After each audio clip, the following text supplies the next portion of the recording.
Brand new সিজনে তালির বদলে স্পাইডারম্যান পাচ্ছেন গালি, এসপিতে জোসে মরিনিওর মুখে হাসি, স্ট্রাইকার শূন্য ফ্লিকের বার্সা করে গেছে ক্লিক, প্রিমিয়ার লিগে একা আর্সেনাল হিট, ইতালিতে হাসলেন আমরিম, ফেরানে ফিরল পিএসজি।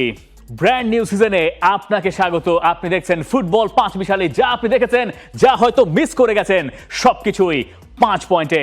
নাম্বার 1, আনফরগিভেন। কার জন্য এটা বলা হচ্ছে? আমরা লা লিগা দিয়ে শুরু করতে চাই, তবে আমরা শুরু করতে চাই আতলেতিকো মাদ্রিদকে দিয়ে। মার্কার এই শিরোনামটা আপনি দেখতে পারেন, যেখানে বলা হচ্ছে আনফরগিভেন। কে আসলে আনফরগিভেন? আনফরগিভেন আতলেতিকো মাদ্রিদ, যারা হুলিয়ান আলভারেজের সঙ্গে এখন এমন আচরণ করছে, অথবা হুলিয়ান আলভারেজ এখন এমন আচরণ করছেন যাতে কোনোভাবেই কারো মনে হচ্ছে না যে এই দুই পক্ষের পক্ষে একসঙ্গে থাকা আর সম্ভব। Breaking news, Airtel Echoed Circle. Transfer সিজনে আর সপ্তাহখানেক সময় বাকি আছে আপনার জন্য। এর ভেতরেই যা দফা রফা করতে হবে তাই শেষ করতে হবে আতলেতিকো মাদ্রিদ আর হুলিয়ান আলভারেজকে। এই ছবিটা যখন মেট্রোপলিতানো দিয়ে ম্যাচ শেষে হেঁটে বেরিয়ে যাচ্ছেন আতলেতিকো মাদ্রিদের হুলিয়ান আলভারেজ, তখনকার ছবি।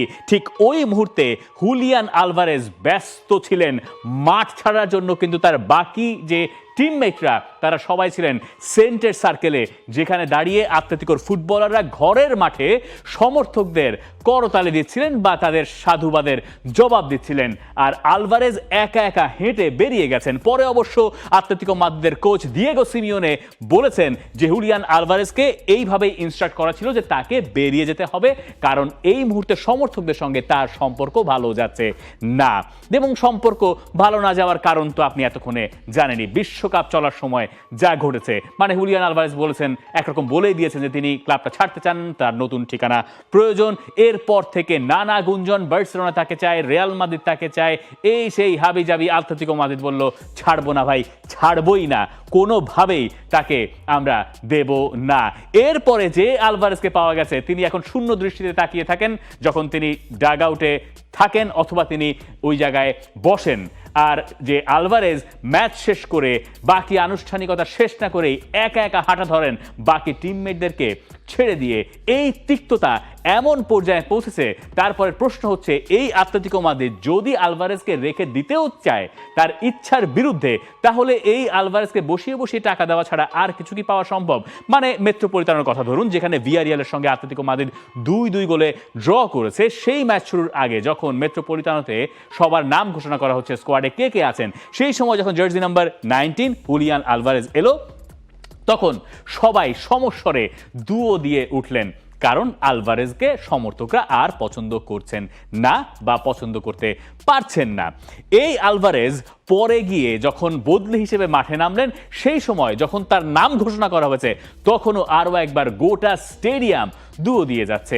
এরপরে ম্যাচ যখন শেষ হলো 2-2 গোলে, দেখুন ম্যাচ নিয়ে আমরা কথা বলার সুযোগ পাচ্ছি না, ভিয়ারিয়ালের সঙ্গে আতলেতিকো 2-2 গোলে ড্র করেছে, কিন্তু আলোচনার বিষয়বস্তু হুলিয়ান আলভারেজ। এখন আলভারেজ যখন মাঠ ছেড়ে বেরিয়ে গেলেন, তারপরে সেই ছবিগুলো সব জায়গায় ছড়ানো শুরু করলো দিয়েগো সিমিওনে। তাই নিয়ে কথা বললেন, ঝামেলাটা আসলে কোন জায়গায়? হুলিয়ান আলভারেজের নামের পাশে আছে 490 মিলিয়ন ইউরো রিলিজ ক্লজ, এবং এই টাকা ছাড়া আতলেতিকো মাদ্রিদ কাউকে এই আলভারেজকে পেতে দেবে না। বিশেষ করে বার্সেলোনার সঙ্গে তাদের তো সম্পর্ক খুবই মধুর। সেই মধুর সম্পর্কের কারণে আলভারেজকে আতলেতিকো মাদ্রিদ বার্সার কাছে অন্তত পক্ষে দেবে না। সোশ্যাল মিডিয়ায় তারা এই নিয়ে অ্যাক্টিভিটিস চালিয়েছে, অনেক ধরনের পোস্ট করেছে। রিয়াল মাদ্রিদকে নিয়েও তারা একটু ঠাট্টা করেছে, শুধুমাত্র এই এক ফুটবলারকে নিয়ে। এমন নয় যে আতলেতিকো মাদ্রিদ থেকে বার্সেলোনার প্লেয়াররা যান নাই। আঁতোয়া গ্রেজম্যান গিয়েছিলেন বার্সায়, তারপরে আবার তিনি ফিরে এসেছেন। তখন আঁতোয়া গ্রেজম্যান নিজেও দুয়ো শুনেছিলেন, কিন্তু তিনি আবার সমর্থকদের কাছ থেকে সেই ভালোবাসাটুকু অর্জন করে নিয়েছিলেন তার ওয়ার্ক পেটের মাধ্যমে। কিন্তু আলভারেজের ক্ষেত্রে ঘটনা তো আসলে একটু অন্যরকম। আলভারেজ এখন এমন গো ধরেছেন এবং তার সঙ্গে ম্যানেজমেন্টের সম্পর্ক এমন পর্যায়ে গিয়ে পৌঁছেছে যে আলভারেজ হাসছেনও না, কারো দিকে তাকাচ্ছেনও না। তিনি বাস দিয়ে নামছেন, কারো সঙ্গে কোনো কথা নাই, তার আশপাশে কোনো টিমমেট নাই, তিনি কারো সঙ্গে কোনো রকম কোনো কমিউনিকেশনে যাচ্ছেন না। এইরকম একজন ফুটবলারের কাছ থেকে আপনি আসলে কি এক্সপেক্ট করবেন? সে আপনার দলকে দেবেই বা কি, দিতে পারবেই বা কি? আর ট্রান্সফারের যেহেতু আর মাত্র সপ্তাহখানেক সময় বাকি আছে, এর ভেতরে যদি আতলেতিকো মাদ্রিদ এখন সিদ্ধান্ত নেয় যে ঠিক আছে, মানে আমরা এখন আর এই রাগী ফুটবলার বা অভিমানী ফুটবলারকে রাখবো না, আমরা তাকে বিক্রি করে দেব। তাহলে আলভারেজের জায়গায় একটা নতুন প্লেয়ার তো আতলেতিকোকে খুঁজতে হবে।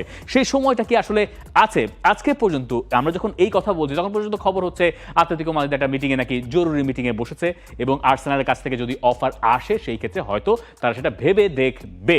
কিন্তু আপাতত দৃষ্টিতে মনে হচ্ছে এই সম্পর্কটা যেদিকে গেছে তাতে কেউ কাউকে নাও ছাড়তে পারে। মানে আলভারেজ তো ছাড়তেই চান, কিন্তু আর্সেনাল শেষমেশ এই কটা দিনে যদি এই আলভারেজকে নিয়েও নেয়, কথা হচ্ছে আতলেতিকো মাদ্রিদ কি করবে। এবং আতলেতিকো মাদ্রিদ এমন একটা মৌসুম পার করছে যে বা পার করতে পারে যেটা তাদের জন্য আসলে খুব সুখকর নাও হতে পারে। সেটা প্রথম ম্যাচ শেষে বোঝা গেছে, যদিও ভিয়ারিয়াল যথেষ্ট টাফ কম্পিটিটর, তাদের সঙ্গে 2-2 গোলে ড্র করা একেবারেই বাজে ফল নয়, কিন্তু তারপরও এই সম্পর্কের তিক্ততাই এখন সবচেয়ে বড় টকিং পয়েন্ট ইউরোপিয়ান ফুটবলে।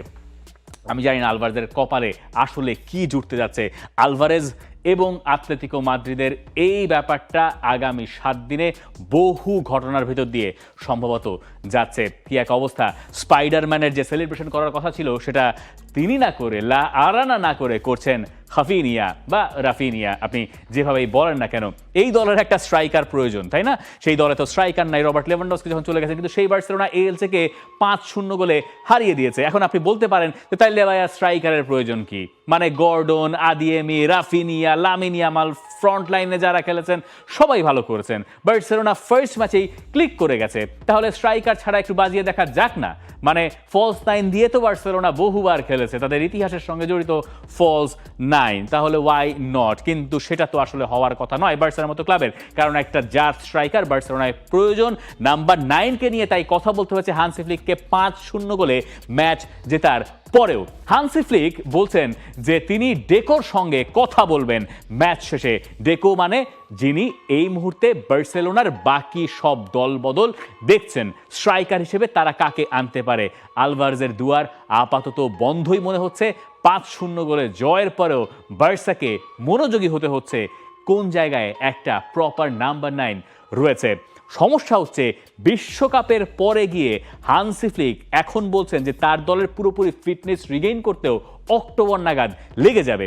এই রকম অবস্থায় একজন স্ট্রাইকার যত দেরি করে বার্সেলোনায় আসবেন তত দেরি হবে হান্সি ফ্লিক আর বার্সেলোনার টিম কম্বিনেশন তৈরিতে সময় একেবারেই অল্প।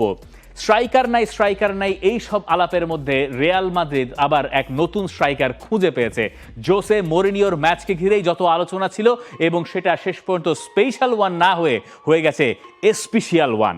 মানে এসপিকে যখন জোসে মরিনিও মাঠে নামালেন, রিয়াল মাদ্রিদ তারপরে গিয়ে ম্যাচটা জিততে পারলো এবং এই 21 বছর বয়সী স্ট্রাইকার যাকে লেভান্তে থেকে রিয়াল মাদ্রিদ দলে নিয়ে এসে তিনি প্রচারের কাজটুকু প্রপারলি করেছেন এবং রিয়াল মাদ্রিদ সমর্থকদেরকে আশা দেখাচ্ছেন যে এই ধরনের আওয়ে ম্যাচে যেখানে যেটা একটু কঠিন, মানে এসপানিওলের সঙ্গে রিয়াল মাদ্রিদের পেরে ওঠা কখনো কখনো কঠিন হয়ে যাচ্ছিল এইরকম দল নিয়েও, তারপরে এইরকম একজন স্ট্রাইকার ম্যাচ ঘুরিয়ে দিতে পারেন এই বিশ্বাসটা তাদের ভেতরে স্থাপন হচ্ছে। জোসে মরিনিও কেমন করলেন তার 2.0 স্টার্টে রিয়াল মাদ্রিদে। ডাগ আউটে তিনি যখন থাকলেন, প্রথম গোলটা পেতে খুব একটা সময় লাগে না রিয়াল মাদ্রিদের। জুড বেলিংহাম গোল করেছিলেন, তারপরে সবার সঙ্গে হাত মেলালেন। জোসে মরিনিও উঠে গিয়ে তার সেলিব্রেশন মোটামুটি ওখানে গেছে। এরপরে যখন শেষের দিকে গিয়ে এসপি গোল করছেন, সেই সময় এই জোসে মরিনিও সেলিব্রেশনটা আবার তার ওই প্রাইম টাইমের কথা অনেককে মনে করিয়ে দিতে পারে। কিলিয়ান এমবাপ্পে ভিনিসিয়াসরা থাকবেন, কিন্তু থাকার পরও একজন এসপি রিয়াল মাদ্রিদকে এই সিজনে বড় সাহায্য করতে পারেন, তার ছিটে ফোটা আন্দাজ করা গেছে এই ম্যাচের পরে। কিন্তু এই এক ম্যাচ দিয়ে রিয়াল মাদ্রিদকে বিচার করা প্রায় অসম্ভব, কাউকেই আসলে বিচার করা যায় না। তবে তারপরও সম্ভবত মিডফিল্ডের স্টেবিলিটার রিয়াল মাদ্রিদ খুঁজে পেতে চাইবে। রিয়াল মাদ্রিদ সেটা বোধ হয় প্রয়োজন। জোসে মরিনিও প্রায় একই সুরে কথা বলছেন যে বিশ্বকাপের বছর যেহেতু, তাই তার দলেরও যে ধরনের প্রেসিং তিনি চান, যে ধরনের ফুটবল তিনি খেলাতে চান তার দলকে, সেটা পেতে তাকে কিছুক্ষণ অপেক্ষা করতে হবে। তবে এসপি একদমই অপেক্ষা করেন নাই। লা লিগায় এই সপ্তাহে ম্যাচ আছে। রিয়াল মাদ্রিদ বার্সেলোনা দুটো ক্লাবেরই একটা করে ম্যাচ কম খেলা হয়েছে। সেই রিয়াল মাদ্রিদ তারা খেলবে রিয়াল সোসিয়েদাদের বিপক্ষে, যে ম্যাচটা যথেষ্ট কঠিন ফিক্সচার হিসেবে। আর বার্সেলোনার প্রতিপক্ষ অন্য পাশে অ্যাথলেটিক বিলবাও, এইটাও একদমই সহজ ম্যাচ নয়। দুটো দলই প্রথম ম্যাচে জিতেছে এবং এইখানে ঘটনা অন্যরকম হলেও হতে পারে। এবার আমরা যাই পয়েন্ট নাম্বার 2-তে। পয়েন্ট নাম্বার 2 হচ্ছে প্রিমিয়ার লিগ নিয়ে এবং পয়েন্ট নাম্বার 2 এর নাম আমরা দিয়েছি শুধুমাত্র ট্রানজিশনাল স্টেট আর্সেনালকে বাদ রাখতে হবে এই জায়গায়। মানে ম্যানচেস্টার সিটির কথা আপনি ধরেন, যে ম্যানচেস্টার সিটি নতুন অধ্যায়ের সূচনা করলো এনজো মারেস্কার অধীনে, সেই জায়গায় তাদেরকে বোর্নমাউথের সঙ্গে জিততে যথেষ্ট বেগ পোহাতে হয়েছে। প্রথমত তারা ঘরের মাঠে পিছিয়ে গিয়েছিল, এরপরে তাদের ম্যাচটা ঘুরলো মূলত রায়ান চেরকিকে যখন বদলি হিসেবে নামানো হলো। তারপরে রায়ান চেরকি একটাও গোল করেন নাই, কিন্তু রায়ান চেরকি দুটো গোলেই অবদান রেখেছেন। প্রথমটা কর্নার কিক থেকে গেইহি যে গোলটা করলেন, দ্বিতীয়টা আরেকটা দারুণ পাস থেকে, যেখান থেকে একেবারে শেষ অংশে গিয়ে ম্যাচটা বের করে আনলেন গাভার্ডিওল। প্রথমে মনে হচ্ছিল অফসাইড, পরে গিয়ে সেটা দেখা গেছে যে না, ঠিক আছে, তিনি অনসাইডে ছিলেন। ম্যানচেস্টার সিটির কি পরিবর্তন আমরা দেখলাম এনজো মারেস্কার অধীনে? আমরা কিছু পরিবর্তন আসলে দেখলাম, সেটা প্লেইং স্টাইলে। মানে মার্ক গেহিকে তিনি এলিয়েট অ্যান্ডারসনের সঙ্গে শুরু করেন, বুয়াদ্দি চলে আসলে পরে হয়তো সেখানে গেহিকে আপনি পেছনে নিয়ে যেতে পারবেন, মানে তার রেগুলার পজিশনে, অথবা কখনো কখনো প্রয়োজন হলে আপনি তাকে কাজে লাগাতে পারেন। রায়ান চেরকিকে আর কতখানি অপেক্ষা করতে হবে সেটাও একটা প্রশ্ন বটে। চেরকি নাকি সুখী ছিলেন না, মানে হি ওয়াজন্ট হ্যাপি, এটা বলছেন এনজো মারেস্কা নিজে, এবং সেটাই নাকি পরে গিয়ে তাকে তাঁতিয়ে দিয়েছে এবং মাঠে তিনি গিয়ে প্রমাণ করেছেন। তিনি বুঝতে পারছেন, মানে এনজো মারেস্কা বুঝতে পারছেন যে রায়ান চেরকিকে সবসময় সুযোগ করে দেওয়া তার জন্য সম্ভবপর হয়তো হবে না, কিন্তু রায়ান চেরকির কাছ থেকে এই ধরনের এই ইনফ্লুয়েন্স সম্ভবত গোটা সিজন ধরে ম্যানচেস্টার সিটির প্রয়োজন হবে। এই ম্যাচের আরেকটা আলোচ্য বিষয় হতে পারতো এর্লিং হল্যান্ডের ছাটা চুল। এটা দেখে আবার কেউ এর্লিং হল্যান্ড ভাবার কোনো কারণ নাই, এখন কাছাকাছি দুপক্ষের দুজনের চেহারা। যাই হোক, অন্যদিকে লিভারপুলের অবস্থা আরেকটু বোধহয় অন্যরকম। মানে লিভারপুল যখন ড্র করলো নিউক্যাসল ইউনাইটেডের সঙ্গে, যে ম্যাচে তারা একরকম হারতেও বসেছিল, সেখানে আন্তোনি ইরাওলার যে আসলে কি কি কাজ বাকি সেটা সম্ভবত সবাই কম বেশি বুঝতে পেরেছেন। এবং মাথিয়াস ইয়াসলা, যার সূচনা হয়েছে নিউক্যাসল ইউনাইটেডের কোচ হিসেবে, তিনি বরং বেশ ইমপ্রেস করেছেন বেশিরভাগ লোককে। নিউক্যাসল সেই ম্যাচে 2 দফায় এগিয়ে গিয়ে জিততে পারে নাই, কিন্তু লিভারপুলের আরও কি কি প্রয়োজন এইবারে ট্রান্সফার সিজন অন্ততপক্ষে সেটা বোধহয় পরিষ্কার হয়ে গেছে। তাদের দলটায় মিডফিল্ডে ঘাটতি মনে হচ্ছে, ফ্রন্ট লাইনে ইসাক জ্বলে উঠতে পারবেন কি পারবেন না সেই প্রশ্নের সমাধান এখনও মেলে নাই। লিভারপুল গেল, ওপাশে চলে গেছে এরই মধ্যে ম্যান সিটি, আর চেলসির খেলা রয়েছে পরে, সেটা নিয়ে আমরা এখন কথা বলতে পারছি না। ম্যানচেস্টার ইউনাইটেডকে আপনি যদি সেই কাতারে ধরেন, ইউনাইটেডের অবস্থা তো আরও করুন। মানে হাল সিটির সঙ্গে 2-0 গোলে তারা হেরেছে, তাদের এখনও মেলা কাজ বাকি, এবং এই নিয়ে বিস্তর আলোচনা আপনি বোধহয় দ্য ফুটবল শোতে শুনে নিতে পারেন। কিন্তু এই সব কিছুর ভেতরে একমাত্র যিনি আলাদা, তিনি হচ্ছেন মিকেল আর্তেতা আর আর্সেনাল। মানে আর্সেনাল তাদের মতোই আছে, 3-0 গোলে তারা জিতেছে, একটা ক্লিন শিট আছে, তাদের দলে কোনো জায়গায় কোনো রকম অভাব নাই। মানে কি হয়েছে, শুক্রবার রাতে যখন প্রিমিয়ার লিগ শুরু হলো, সেই ম্যাচে মিকেল আর্তেতা ফ্লেক্স দেখিয়েছেন কি করে। তিনি একটা সময় ম্যাচে 2 জনকে বদলি হিসেবে নামিয়েছেন, একজন মিকেল মেরিনো আর একজন জুবি মেন্দি, 2জন ওয়ার্ল্ড কাপ উইনারকে, একটা প্রিমিয়ার লিগ উইনার টিম যারা আগের বার জিতেছে, ডিফেন্ড করতে নেমেছে, তারা এগিয়ে থাকা অবস্থায় ফ্লেক্স দেখালো 2 জন ওয়ার্ল্ড কাপ উইনারকে মাঠে নামিয়ে।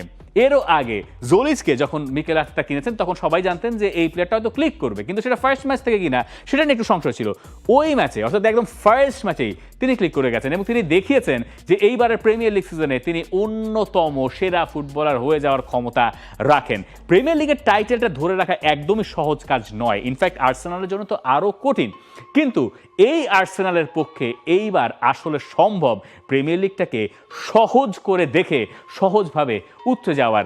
বাকিরা যে ধরনের স্টেটে আছে সেই তুলনায় আর্সেনাল একদম ওই যে ট্রানজিশনাল স্টেটের যে কথা আমরা বলছি তার একদম পিকে আছে, যেখান থেকে আপনি এখন ডেলিভারেবল যা আছে তার সব কিছু পেতে চাইবেন। সেটা আর্সেনালের জন্য আপনি যদি ট্রান্সলেট করে নিয়েছেন, তার নাম হবে শিরোপা।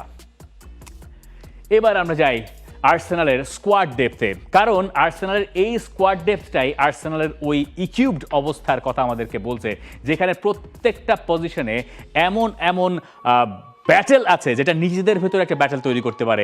আপনি ধরেন কালাফিওরির কথা, ওই ম্যাচে তিনিও ইমপ্রেসিভ ছিলেন, কালাফিওরের সঙ্গে ইনকাপিয়ে সেইটাও একটা অপশন তাদের জন্য। মিডফিল্ড তো আপনি জানেনই, রাই, জুবিমেন্দি, ননিয়েরি অথবা মার্টিনেলি অথবা জোলিচ, আরেকটু সামনে জোলিচকে রাখার কারণে হয়তো মার্টিনেলি ক্লাব ছাড়লেও ছাড়তে পারেন, হাভার্টজ, গিওগেরেশ, জেসুস হয়তো ক্লাব ছাড়তে পারেন, কিন্তু তারপরও প্রতিটা পজিশনে আর্সেনালের স্কোয়াড ডেপথ সম্ভবত তাদের সবচেয়ে বড় শক্তির জায়গা। তার উপরে চ্যাম্পিয়ন কী করে হতে হয় সেটা এতক্ষণে আর্সেনালের এই ফুটবলারদের জানাও হয়ে গেছে।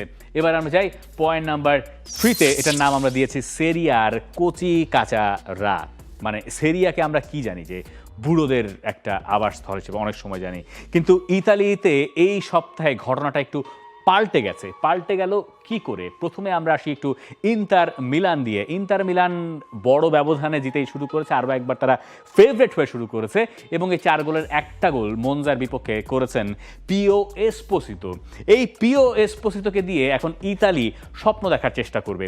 পিও এসপোসিতোর গোলটা হচ্ছে ধরেন ব্যাক হিলে তিনি গোল করেছেন, কিন্তু ওই গোল বাদ দিয়েও গোটা ম্যাচে তার হোল্ড আপ প্লে অথবা তার কানেক্ট করা অথবা তার বক্স প্রেজেন্স লাউতারো মার্তিনেজের সঙ্গে যে ক্রিশ্চিয়ান কিভু 3-5-2 অনেকটা এই শেপে খেলান, সেখান থেকে এই এসপোসিতো যথেষ্ট সঙ্গ দিয়ে গেছেন লাউতারোকে এবং এই পারফরমেন্সের পরে এই তরুণ ফুটবলার এমন একটা স্বপ্ন দেখার চেষ্টা করবেন যাতে তিনি এই দলে থিতু হতে পারেন। এখন এই থিতু হওয়ার একটা তরিকার কথা বলছেন আমাদেরকে ইয়র্গেন ক্লিন্সম্যান, যিনি একটা সময় ইন্টার মিলানে খেলেছেন, একটা সময় জার্মানির কোচ ছিলেন, ইউএসএর কোচ ছিলেন। তিনি বলছেন হল্যান্ড 17-18 বছর বয়স থেকে স্টার্টার ছিল, এসপোসিতোকে দেখে মাঝে মধ্যে তেমন মনে হয় এইভাবে চালিয়ে যেতে পারলে ওকে বেঞ্চে বেশিক্ষণ বসিয়ে রাখা যাবে না, ও ইতালি আর ইন্টারের ভবিষ্যৎ। আরও একবার মনে করিয়ে দেই, বিশ্বকাপের বছরে বিশ্বকাপে ছিল না কারা? ইতালি। এবং ইতালির কি দরকার? স্ট্রাইকার দরকার ইতালিতে তরুণ ফুটবলার। সেই হিসাব যদি আপনি করেন, সেই হিসাব থেকে পিও এসপোসিতো হতে পারেন তাদের জন্য সমাধান। ইতালি ইন্টার মিলান দুই পক্ষের জন্যই। ইন্টার মিলান যেমন জিতেছে, মিস্টার রুবেন আমোরিম তিনিও জিতেছেন। রুবেন আমোরিমের অভিষেকটা ইতালিতে একরকম স্বপ্নের মতোই হয়েছে। তোরিনোর বিপক্ষে 2-1 গোলের জয়টায় শেষ দিকে গিয়ে তারা ওই একটা গোল খেয়েছে, এর আগে 2টো গোল তারা বের করেছে। একটা করেছেন সিসে আর একটা করেছেন আদ্রিয়ান রাবিও। সিসের গোলটার ভেতরে এই রুবেন আমোরিমের কৃতিত্ব আছে। এই সিজন যখন শুরু হয়েছে তখন সিসেকে দলে রাখা হবে কি হবে না এটা নিয়ে একটা সংশয় ছিল, এবং সিসে একজন ইতালিয়ান ফুটবলার, তার বয়সও আন্ডার-21 পিও এসপোসিতোর মতোই। সিসেকে আগলে রেখেছেন আমোরিম, বলেছিলেন যে আই লাভ হিম, একবার না 2বার বলেছেন। আর রুবেন আমোরিমের তো সোশ্যাল মিডিয়া একটা প্রভাব আছে, মানে তার যেই ধরনের বাইটস তিনি দেন, যে ধরনের কথা তিনি বলেন, সেটার একটা জনপ্রিয়তা সবসময় থাকে। এই সিসে স্টার্ট করলেন তোরিনোর বিপক্ষে এবং স্টার্ট করে তিনি গোলও করলেন, এইটা রুবেন আমোরিম তার ক্রেডিট হিসেবে দেখতে পারেন। এসি মিলান তোরিনোর বিপক্ষে ম্যাচটা পুরোটা সময় জুড়ে কন্ট্রোল করে গেছে এবং কন্ট্রোল করে তারা ম্যাচটা জিতেছে। শেষে যদিও তারা একটা গোল খেয়েছে এবং সম্ভবত সেরিয়ার এই উইকের সেরা গোলটা ওই জায়গায় এসি মিলানকে কনসিড করতে হয়েছে যখন সেখানে চেই অ্যাডামস ওই গোলটা করেছেন। দেখার মতো গোল, আপনি গিয়ে দেখে নিতে পারেন। কিন্তু কথা হচ্ছে এইখানে ইতালিয়ান সেরিয়াতে একটা মানে এই ঘটনার পরে দুজন তরুণ ফুটবলারের গোলের পরে একটা নতুন মাত্রা বোধহয় আমরা পেতে পারি। মানে ইতালি যে বিশ্বকাপে খেলতে পারে নাই, এরপরে একটা ডেটা খুব পপুলার হয়েছিল যে ইতালিতে আন্ডার-21 ইতালিয়ানরা আসলে সেরিয়াতে কতখানি সময় খেলতে পারেন, তাদের সুযোগ কতখানি মেলে। সেখানে দেখা গিয়েছিল যে 4%-এর নিচে আন্ডার-21 ইতালিয়ানরা খেলতে পেরেছেন সেরিয়ার ক্লাবগুলোর হয়ে গত মৌসুমে, যেখানে বিদেশি ফুটবলার কিন্তু তাদের বয়স 21-এর কম, তাদের সুযোগ মিলেছিল প্রায় দ্বিগুণ, মানে 8% অর সামথিং এরকম একটা ডেটা ছিল। সেই রকম একটা ডেটার পরে নতুন সিজনের প্রথম দিনে এসি মিলান আর ইন্টার মিলান, ইতালির দুই বিখ্যাত ক্লাবের দুই জায়গা থেকে দুই ফরওয়ার্ডের গোল পাওয়াটা একটা সিগনিফিক্যান্ট ঘটনা হিসেবে ইতালিতে অন্ততপক্ষে এই সপ্তাহে দেখার সুযোগ রয়েছে। ওই পাশ দিয়ে আপনি নাপোলির কথা বলতে পারেন, কেভিন ডি ব্রুইনা, তিনি অবশ্য তরুণ নয়, তিনি বেশ বুড়ো, তিনি গোল করেছেন এবং নাপোলির মাসিমিলিয়ানো আলেগ্রির অধীনে শুরুটাও বেশ ভালো হয়েছে। সেরিয়াতে ইন্টার মিলান আর নাপোলির খেলা দেখার জন্য আপনাকে খুব বেশি দিন অপেক্ষা করতে হবে না, 3rd গেম উইকে আপনি সেই ম্যাচটা পেয়ে যাবেন। ইতালিয়ান সেরি আ থেকে আমরা এবার একটু যাব বিশ্বকাপ জয়ীদের গল্পে। বিশ্বকাপের কথা এলে আরও একবার আসবে ফেরান তোরেসের কথা। মিস্টার ফেরান তোরেস অভাবনীয় এক শুরু পেয়েছেন তার নতুন ক্লাবের হয়ে। রেনের বিপক্ষে পিএসজি হারতে বসেছিল লিগ আর ম্যাচে, সেই ম্যাচে বদলি হিসেবে নেমে তিনি 2 গোল করেছেন এবং 2 গোল করে দলকে ওই জায়গায় হার থেকে এড়িয়েছেন। একটা পয়েন্ট অন্তপক্ষে চ্যাম্পিয়ন্স লিগ উইনাররা পেয়েছে। এইটা ফেরান তোরেসের যে যোগ্যতা তার একটা প্রমাণ। তিনি এখন জলাতান ইব্রাহিমোভিচের পরে প্রথম ফুটবলার যিনি পিএসজির হয়ে অভিষেকে জোড়া গোল করেছেন। মানে এটা একটা খুব সম্মানজনক ব্যাপারই হওয়ার কথা অন্ততপক্ষে পিএসজির পার্সপেক্টিভ থেকে চিন্তা করলে। তো সেই ফেরান তোরেস এখন সম্ভবত এনরিকেকে জানান দিয়ে রেখেছেন যে তিনি স্টার্টারও হতে পারেন। তিনি নেমেছিলেন উসমান দেমবেলের জায়গায়। দেমবেলের জায়গাটা বেশ ইম্পর্টেন্ট পিএসজির জন্য, এনরিকের জন্য, এবং দেমবেলের খেলায় যে খুব একটা সন্তুষ্ট হন নাই এনরিকে, সেটাও বোঝা গেছে ম্যাচ শেষে যখন তিনি পোস্ট ম্যাচে কথা বলেছেন। ফেরান তোরেসের জন্য ব্যাপারটা যতখানি সুখকর, ঠিক এতখানি সুখকর সব ওয়ার্ল্ড কাপ উইনারের জন্য হয় নাই। যেমন ধরুন আমরা অ্যাথলেটিক বিলবাওয়ের কথা বলতে পারি। অ্যাথলেটিক বিলবাওয়ের ফুটবলাররা যখন বিশ্বকাপ জিতে তাদের ক্লাবে গেছেন, ক্লাবে গিয়ে তাদের ফার্স্ট ম্যাচ খেলতে নেমেছেন, যখন তারা বিশ্বকাপের ট্রফিটা নিয়ে নামছেন, মানে কে কে আছেন সেখানে? গোলকিপার উনাই সিমন, যিনি মানে ওয়ার্ল্ড কাপের বেস্ট গোলকিপার হয়েছেন, ক্লিন শিট রাখার রেকর্ডও তিনি করেছেন। আছেন সেখানে উইলিয়ামস, নিকো উইলিয়ামস, সেখানে আছেন একই সঙ্গে আইমারিক লাপোর্ট, যারও একটা বড় প্রভাব আছে স্পেনকে ওয়ার্ল্ড কাপ জেতানোর পেছনে। তারা বিশ্বকাপের ট্রফি নিয়ে মাঠে ঢুকেছেন, ঢুকে অ্যাথলেটিক বিলবাও মানে তার ক্লাবের সমর্থকদের কাছ থেকে দুও শুনেছেন।